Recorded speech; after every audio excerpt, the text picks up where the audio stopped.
السلام علیکم ورحمۃ اللہ وبرکاتہ۔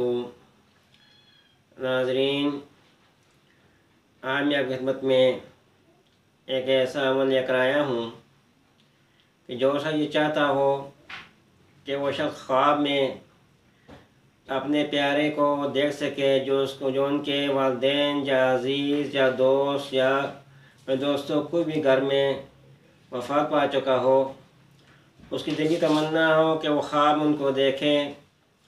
تو دوستوں، ایک دوست نے پوچھا تھا کہ ایسا عمل بتائیں کہ میں اپنے والدین کو خواب میں دیکھنا چاہتا ہوں، وہ خواب میں نہیں آتے، میری بڑی تمنا ہے دلی کہ خواب میں ان کو دیکھوں۔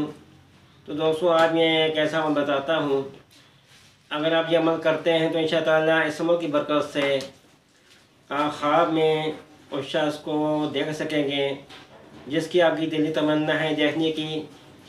تو دوستوں، عمل ایسا کرنا ہے کہ رات کو آپ عشاء کے بعد جب نماز پر فارغ ہو جائیں تو آپ نے 2 رکعت نماز نفل پڑھنے ہیں پہلے، کہ پہلی رکعت میں سورۃ الفاتحہ پڑھنی ہے، اس کے بعد سورۃ التکاثر پڑھنا ہے۔ الہاکم التکاثر جو سورت ہے وہ آپ نے سورۃ الفاتحہ کے بعد پڑھنی ہے۔ اسی طرح دوسری رکعت میں بھی آپ نے سورۃ الفاتحہ کے بعد سورۃ التکاثر ہی پڑھنی ہے۔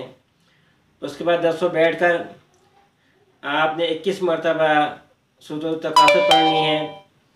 21 مرتبہ پڑھ کر پھر دوستوں آپ نے 2 رکعت نفل پڑھنے ہیں۔ اسی ترتیب سے پہلی رکعت میں سورۃ الفاتحہ کے بعد سورۃ التکاثر پڑھنی ہے، دوسری رکعت میں بھی سورۃ الفاتحہ کے بعد سورۃ التکاثر پڑھنی ہے۔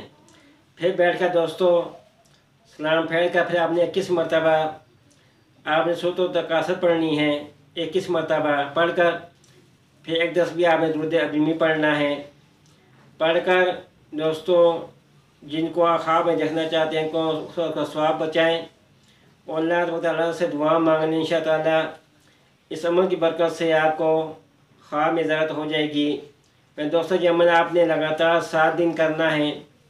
جمعرات سے شروع کریں تو انشاءاللہ آپ دیکھیں گے کہ اس عمل کی برکت سے انشاءاللہ آپ کو زیارت نصیب ہو جائے گی جس کی آپ کرنا چاہتے ہیں۔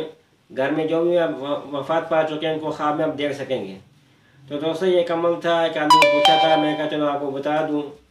تو آخر میں آپ کو سرکیسٹ ہے کہ ہمارے چینل کو سبسکرائب کریں، بیل آئیکن کے بٹن کو دبائیں تاکہ ہر آنے والی ویڈیو آپ تک پہنچ سکے۔